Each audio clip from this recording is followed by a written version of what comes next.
The former Central Bank of Nigeria, CBN Governor Mohammed Sanusi, has said rather than blaming President Bola Tinubu for the present hardship in the country, accusatory fingers should be pointed at his immediate predecessor, Muhammadu Buhari, over the way he handled the economy.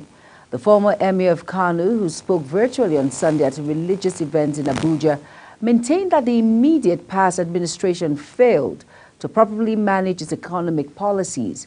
According to him, Buhari turned a deaf ear to reasonable advice on how to take Nigeria out of its economic hardship and sufferings. It is unfortunate that the difficult situation from banditry to kidnapping, laundry, removal of fuel subsidy, abduction for millions of naira for ransom, protests in various states, hunger, starvation has lingered to the economic hardship being faced as a nation. Now, my question is, who is to blame? Who do we blame? Which administration should be held accountable? The Bola Ahmed Tinubu administration or his predecessor, the Muhammadu Buhari-led administration? In all, how can one promote progressive governance? What should be done or what is done differently for a transparent, accountable, responsive, and responsible governance? Welcome to Insight Today. I am joined by Mr. Toba Owojayi, a public affairs analyst. I am your host, Jumai Manson. Stay tuned.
You're welcome back, and if you're just tuning in, this is Insight Today, and today we're going to be looking at good governance. Let's look at indicators and, of course, mechanisms, and, of course, how can we promote a progressive governance? What should be done or what is done differently for a transparent, accountable, and responsive and also responsible governance?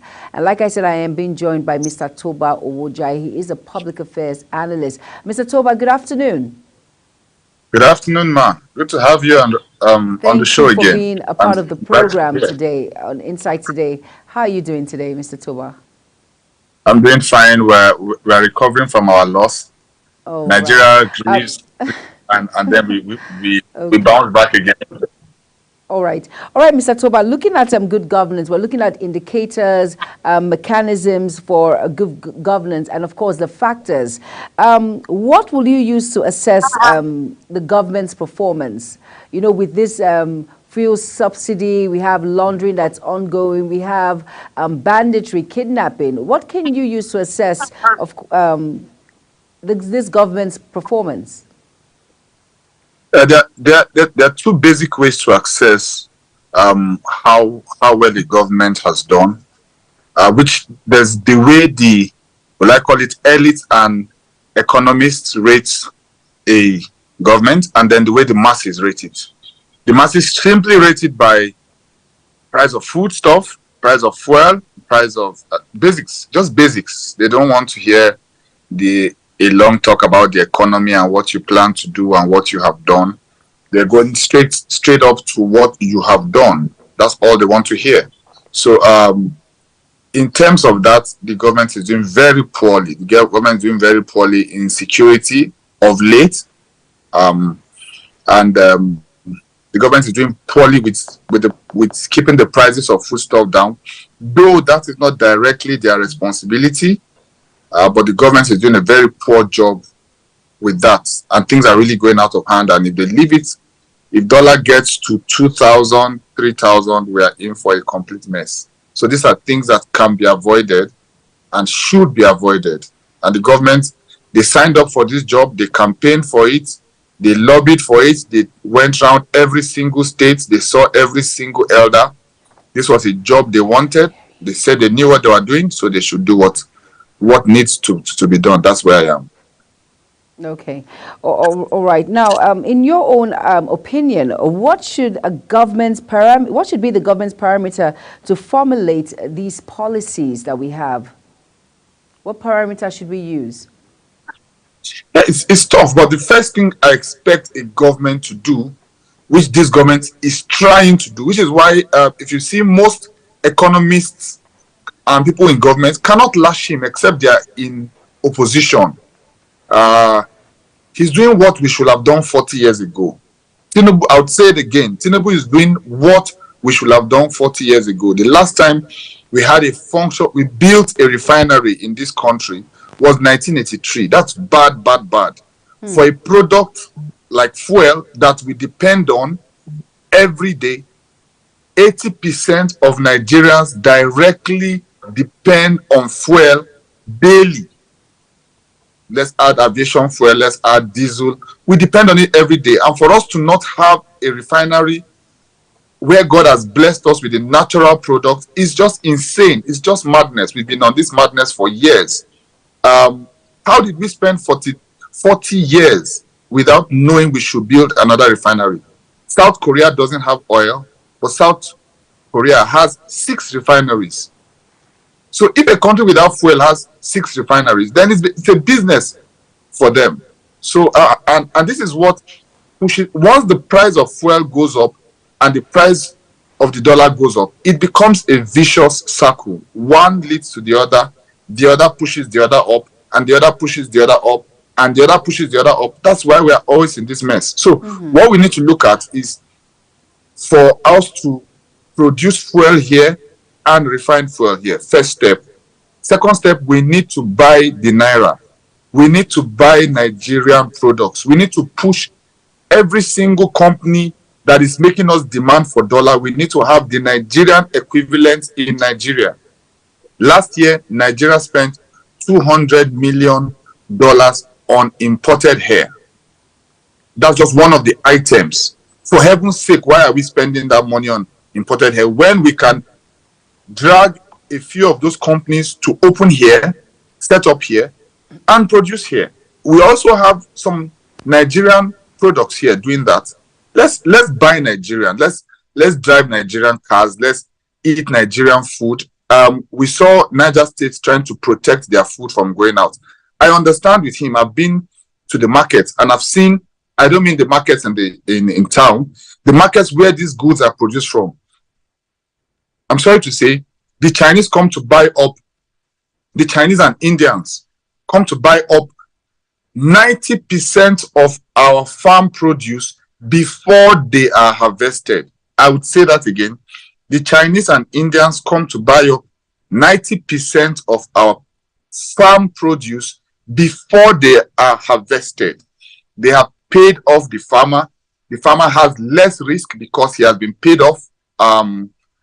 Though he doesn't have much gain, he now sells. And now the naira is very weak. So anybody who buys the naira here is getting it at a free rate when it converts it to a foreign currency. He's buying it for peanuts here and then stocking it in his own country and then selling it to other countries rebagged. So we are the fools in this game. I'm sorry to use that word. We are the joke in this game. And this is what we have to fix. We have to protect our food. We have to protect our border. We have to make sure that our food circulates among our people at the cheapest possible price. There's a lot the government has to do. Let me not flog them all on one day. Okay, now let's just take it back now. You know, people have implied that our present economy woes could be adduced to Buhari's administration. Now, what specific policies were injurious to Nigeria's political economy? First of policies. Okay, he had some policy somersaults. People keep shouting his policies were bad. I have not seen. It was his appointments that were poor, in my opinion. His appointments were poor. His ability to monitor what people did in his government were poor. A statement from Fashola just summarized everything wrong about Buhari's government. Fashola said on TV that for the 8 years he was Minister of Works, Buhari never called him once, never asked him, so how are you doing? What's the work like? What's the challenges? What are you facing? What are the goals I gave you when I brought you on board? What have you done? Nothing. So that's what we call zero management. It is under that kind of tenor that you have widespread corruption and cheating. Because if you don't monitor anybody, then you don't know what anybody is doing. Everybody has the right to do just any rubbish they want to do. This is where Buhari failed. And then he was just palling with, I think, his brothers, empowering anybody in that axis. Anything you say about cow is what interests him. Any other matter doesn't interest him. He can be aloof. People are dying, he won't visit, he won't say a word until you cry. Then Buhari now comes and says, I'm not aware. So those were the issues that I had with him. He knew that the currency was weak and he kept on borrowing to push the problem for another day. He should have started fixing one of the refineries. I can't run away from fuel. No matter what we do, we must go back to this fuel. This fuel issue is a big issue. Without it, any government that doesn't fix it, the last time we had a functional refinery in Nigeria was 2012. That's 12 years ago. That's 12 years of stupidity. It's madness. I don't know which other calmer word to use. I can't understand how leaders failed us that much. So right, still looking at it now. Now, can you assess the Buhari's administration in comparison with the current government, which is based on the state of the nation and their party affiliations? Can we base it on that? Yeah, you see, Tinubu will do his best not to say any day that he inherited a bad government from Buhari, because Buhari still has 40 or 50% support from the north. Any trouble you have in this, I'm sorry to say, any trouble you have in the southern part of Nigeria is easily ignored, or they just look down on it. We can handle it any day. But any small demonstration in the north, any single place in the north is given immediate attention. You can see what happened in Niger State. They didn't play with that protest. The government knows that if there's any small fire in the north, you're in trouble. So you're afraid to touch somebody like Buhari. You're afraid to touch anybody who is close to him on this matter. So his policies were not horrible, just that he had a lot of policy somersaults. In his good intention, he blocked the borders for Nigerian businesses to thrive, for the farmers to be able to sell their product. He gave them fertilizers, he gave them seedlings. But there's a capitalist nature in people that when a product is sold for 40,000 and I give you money to grow that product and farm that product, if you farm it for 16,000 and it is now bagged between the market where your farm, where you are selling it for 16, and the market, somehow that capitalist nature in us will inflate that good. We won't even sell it for 16. We'll find out what is the going market rate. that person who the government has helped for years will now sell at the same rate that good goes in the market. So there's no, for me, don't empower anybody. This capitalist system will eat us all up till we understand that we must think as Commonwealth. We must think as Nigerians. We must think for the interest of Nigeria. We must produce Nigerian products. We must spend Nigerian products. The Israeli says the money of an Israeli passes through the hand of 9 Israelis before it gets to a 10th person who is not from their place. So that's how they keep their economy going. If I get 10 million now, and that 10 million succeeds to stay within the Nigerian economy, this is business. But we have $20 million weekly going to MTN. You cannot, let's not talk about Nestle. Let's not talk about Olam. Our money is just going out. We are just in a mess we are not ready to fix. But I want to ask a question. Looking at this critically, you know, we in the Buhari-led administration, we looked at making local rice, and of course, we're all.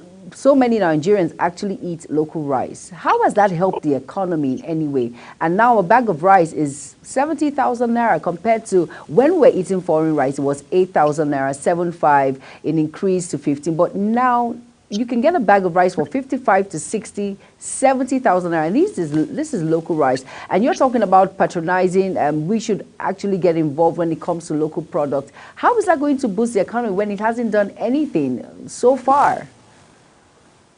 See, that's what I'm saying. We need to understand where our problem is. We need to understand that it's beyond having local rice.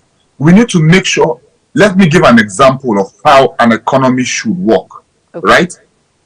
In the telecommunication era, we had products competing with each other. I bought my MTN SIM at 32,000 in 2003. That time we were on per minute billing. Then competition came and we got to per second billing. From there, the prices of SIM started dropping. The prices of calls started dropping.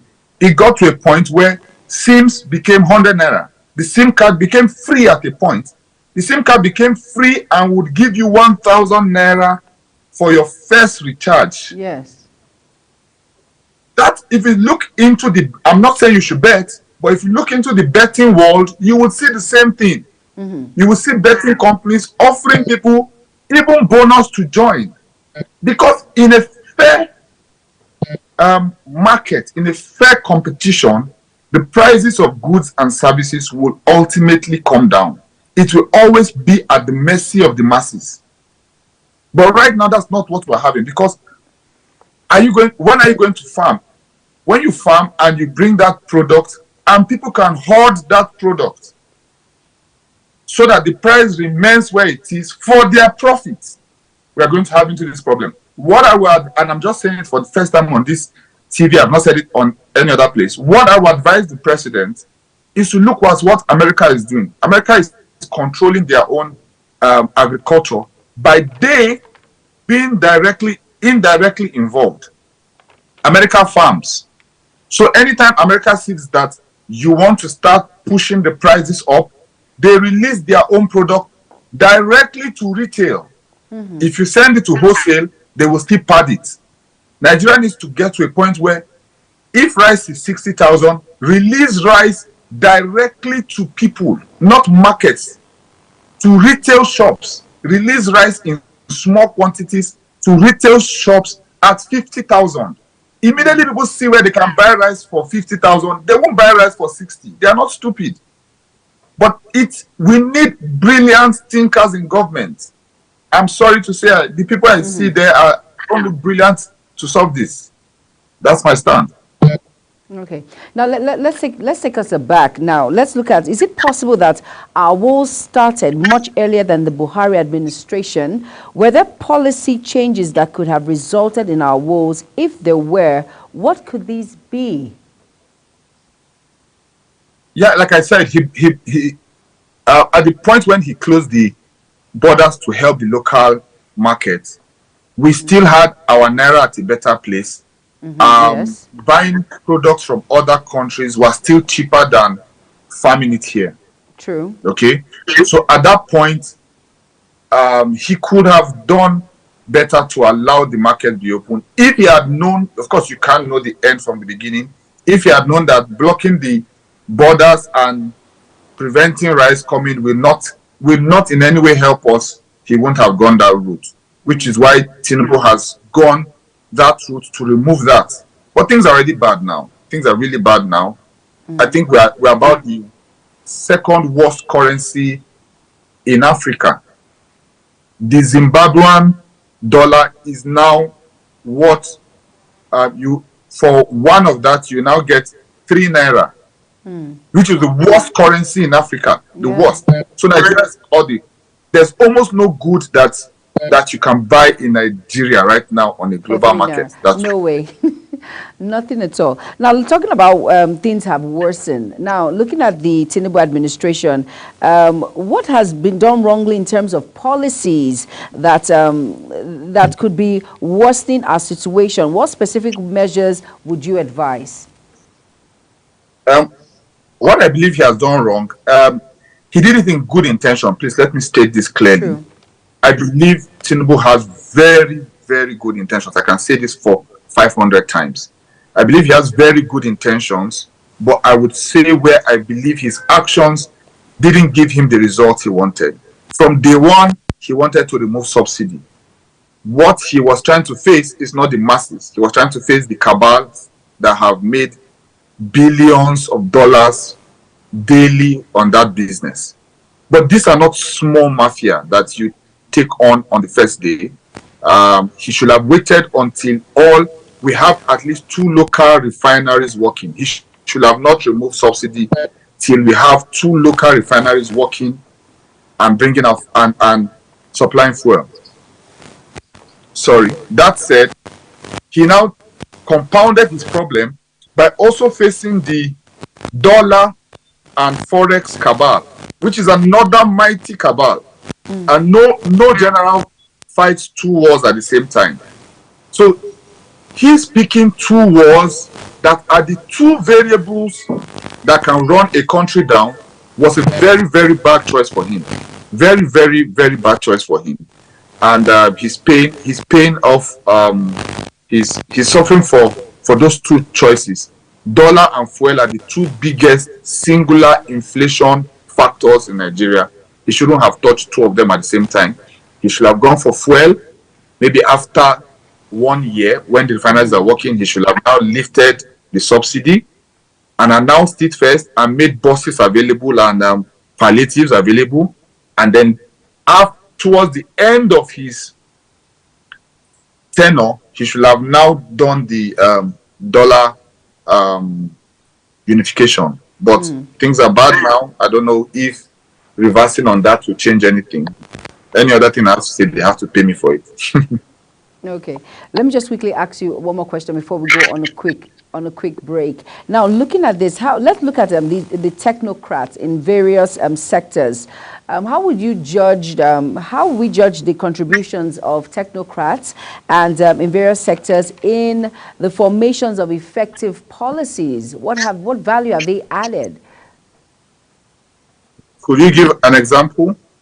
The technocrats in let's say in communities, let's talk about digitalizations, for instance, and all of these things coming together to make various views when it comes to policies formation in the country. Our policies are not really poor. I've not seen anybody come out to condemn. You see, there's governance, there's politics, and there's economies. Tinubu's removal of subsidy, like I said, was bad.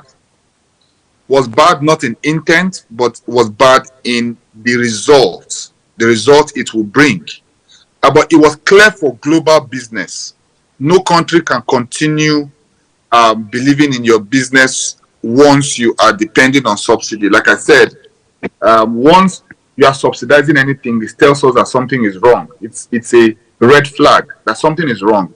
for it to subsidize anything, it shows something is wrong. So he doing that made foreign investors want to invest. That is why you see that our stocks and shares are doing very well, because based on foreign investments, removing of subsidy and unification of dollar rates are indicators to them that Nigeria is a good place to invest.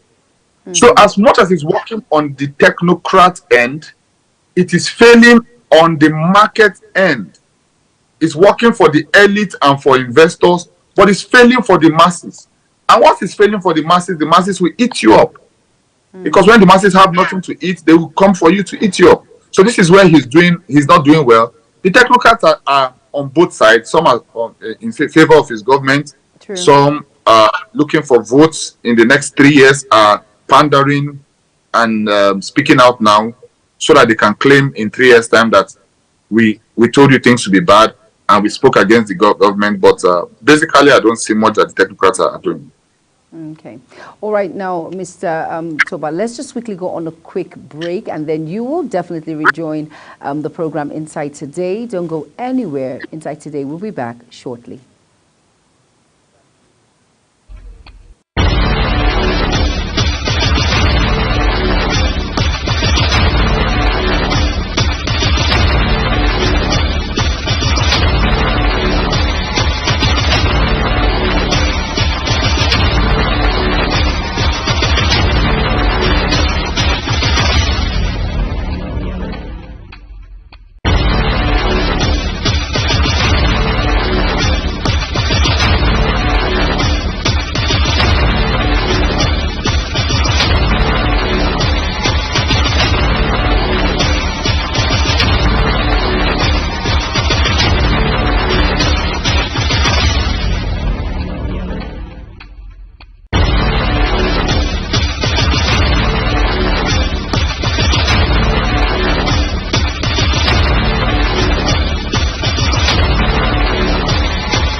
You're welcome back, and if you're just tuning in, this is Insight Today on Global Television, and today we're looking at good governance when it comes to mechanism, and of course we are looking at indicators in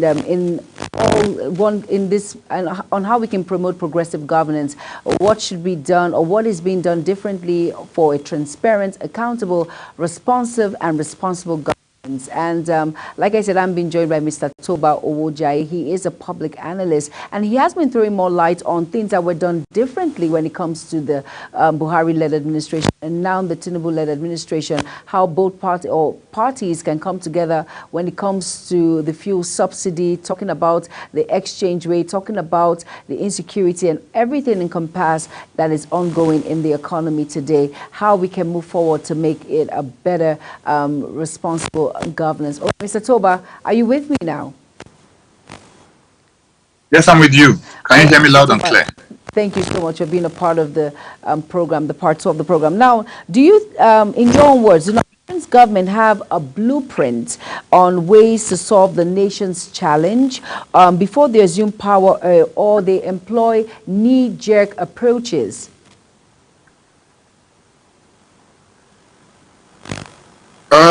It's like a football match. Let me use the Nigeria match yesterday. You weigh your strengths, you weigh your opponents. You have a good striker up front, Osimhen, that can hold up the ball. So you try to use a deep defense and then loop the ball up. You have short players. The other team has tall players. So you're going to know where you're going to struggle if you're a good coach. You know you're going to struggle with corner kicks. You know you're going to struggle because you don't have tall players. Those are the issues you know you're going to have. And if you don't know you don't have those, you don't know you're going to have those issues, then you're a poor coach. So that's how governance is. You look at your strengths, you look at your weaknesses, you look at the threats in front of you. So no matter how you join governance, when the issues start coming up, you would have to work out some things on a as they come basis. Mm-hmm. Insecurity has moved up since December. I am not saying there was no insecurity before December, but if you look well from December to now, there has been a spike in insecurity. As an analyst, I can tell you for sure that most of those security issues we're having now are politically motivated. I can assure you there are people who don't want this government to succeed. There are people who don't want Nigeria to succeed. That I am 100% sure about. But these are variables that they know that they can tweak. How can you bring in foreign investors to Plateau State when the foreign investor will hear that 400 people were kidnapped or killed or burnt in their homes in that place?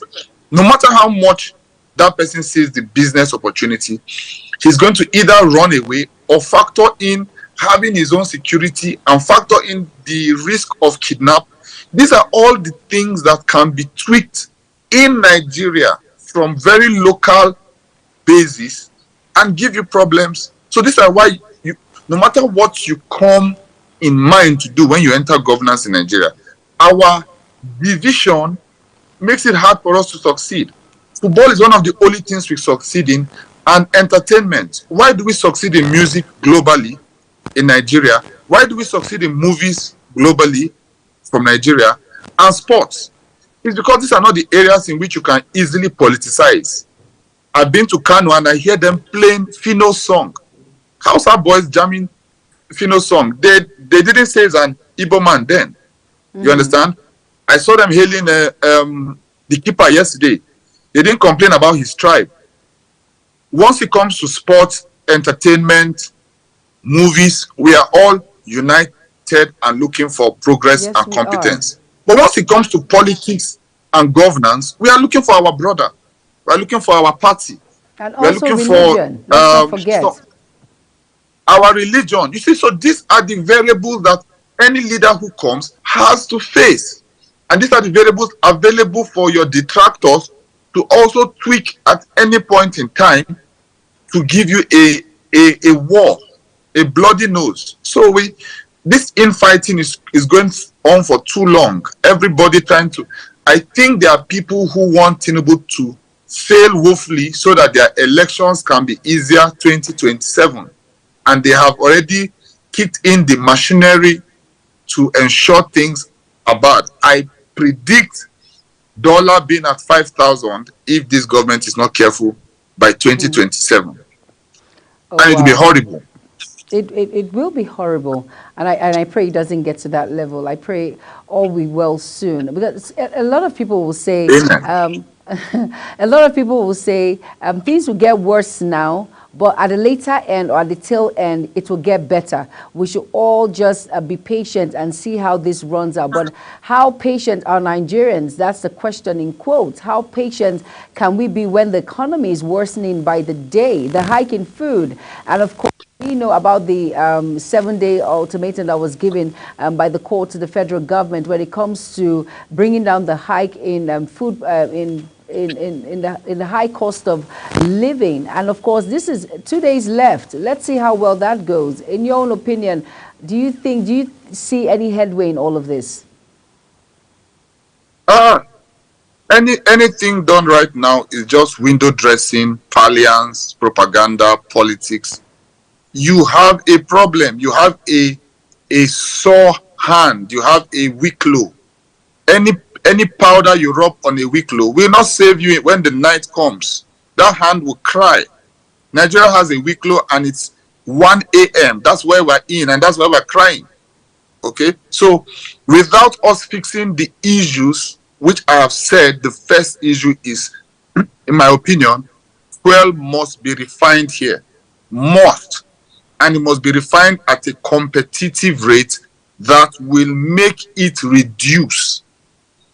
We must begin to buy the naira. We must begin to celebrate the naira. We must begin to build and protect the naira. We need to protect foods that are produced locally and prevent, especially food crops, not cash crops. I don't really care what business you do with cash crops, but food crops, maize, beans, rice being produced here, we must protect them from seeping into neighboring countries or flying abroad.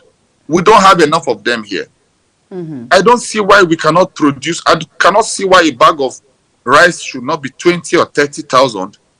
Yet sign deals. This is what I expect the government to do. Sign deals with actual farmers. Give them the products. Let them farm it. Buy it off from them at a cheap price and bring it into the market. But Mr. it's not Toba, easy to do. Mr. Toba, Yes. I'm sorry to actually interject. Now, looking at prices when it comes to farming our own products, have you forgotten about the insecurity that is ongoing? We have areas where farmers cannot even go to their farmlands due to the fear of being attacked by these bandits and terrorists who are there. How possible is it with what the insecurity we have at hand in our nation in various states that produce these foods easily when it comes to farm produce, agricultural produce? How possible is it with the insecurity at hand? Yeah, that's why I've said somewhere else that I propose that the government sets up a farmer security network. A farmer security network which is why I say we should have coordinated farming.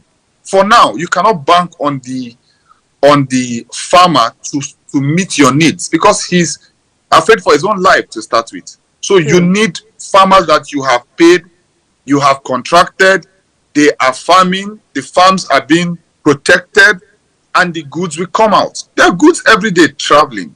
But I tell you, the goods, just go to the streets, go on the Kaduna, Abuja, Lokoja axis. You would see trailers in their tens of thousands moving every day with goods.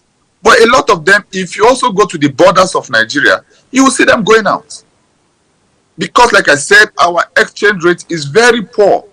So it's cheaper to buy from Nigeria. If I was somebody in Niger, I would prefer to buy from Nigeria. You say rice is 80,000 here.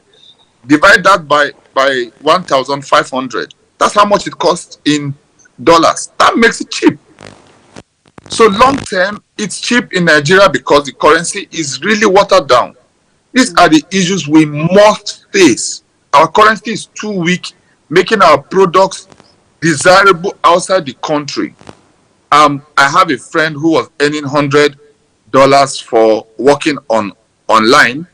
Then it looked like peanuts. But right now, he's earning 150,000 for being in his house.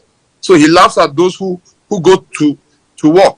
These are the issues we're talking about, and these are the issues that must be fixed, in my opinion. Well, now let's drag the CSOs on this table, the civil society organizations. Now, what role of observers and supervisors when it comes to the area of good governance, and in what way can their impact be felt? Yeah, a lot of them are doing well. Serap has been doing a lot of work. I'm impressed with them, though I think they have become a wolf, a person that cries wolf every day, till when the day they cry wolf, nobody answers them. So those are things you must watch out as a CSO. You must learn not to just cry wolf every single day. But they're doing well, truly. And we need more of them. We need more organizations that can hold government accountable. Another area Tinubu has not done well is in managing the Senate and the budget. That budget was too padded. There were items on that budget that made us wonder whether he looked at it twice. Everything fancy in Nigeria should not even appear in our budget for 2024 or 2025. Anything fancy. This is the way government has to go.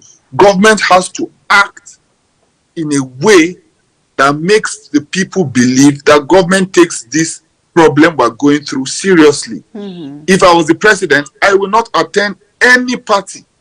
I won't attend any public function that has a semblance of a party in any way.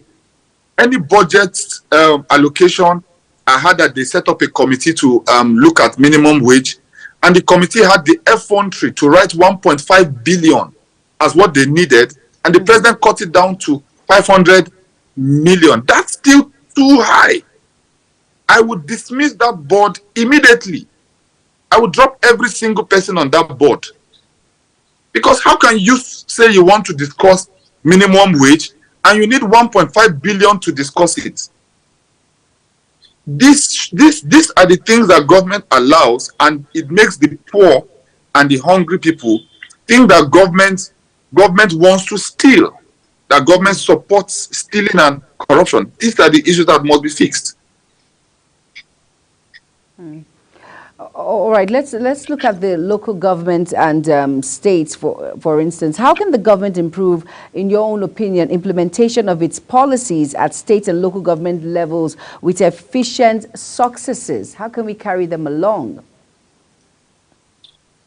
I think autonomy has always been the way to go. Allow every arm of government have their own money, have their own projects.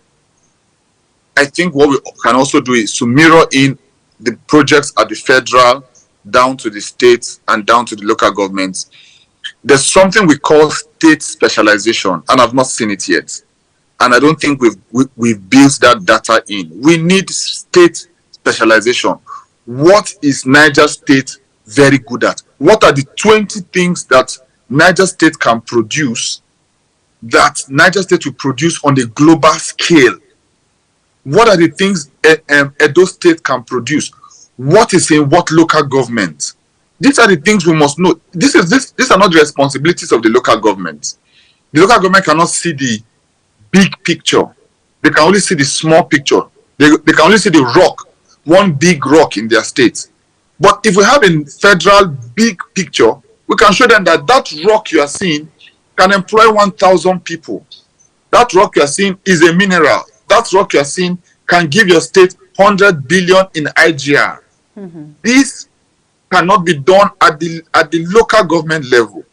This must be done on a federal level. This is what I'm talking about is beyond PDP, APC, is beyond all of that. It's a Nigerian charter, a Nigerian governance continuum plan that makes us know the mineral resources that are in different places, how we should exploit them, how we should create businesses around them, how we should create CSRs for the community around them. All of these things must be discussed and factored in. This is what we have. This is the way forward. Then you can scale it down to the local government, ensure that they also have some cut in on the revenue and on CSRs. And this is how you see. There's no need for me to leave my local government to Abuja. If I can make the same money I am making, I won't need to get a house. I already have a house in my village. When I come to Abuja, I have to have a house. I have to pay school fees that my whole salary of the year can only pay my rent and school fees of my kids. So you see people come and struggle. But if you could have done that back in their home, they will be able to live in their home. You would have this less hold up, less there are many benefits to it. All right. Now, can we totally give, don't you think we should totally give private sectors the burden of implementing government policies, to the latter with government paying back through waivers when it comes to strategic concessions in various fields? What's your own take on that, on private sectors? Wow. So can you say that again? You lumped five major things into one speech. Private sectors the burden of implementing government policies, to the latter with government paying back through waivers and strategic concessions in the various fields. It's risky. It's risky for us to trust the lives of Nigerians to private hands, because, like I told you, our greatest problem in Nigeria,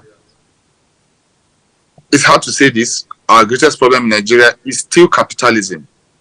Capitalism is the reason why everybody wants to make the most money from any situation.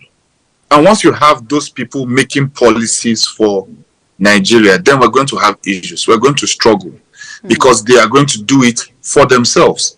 But if the government were really people that we voted in, we picked the best hands, and we voted them in, then they should have the highest level of trust as custodians of our trust and our wealth to do the right things. They should now be able to pick in one or two people from the private sector, have a holistic meeting, and be able to forge out policies based, because the private sectors know what they're doing. Last week or last two weeks, government has to force banks to stop keeping dollar, because the banks were round tripping it.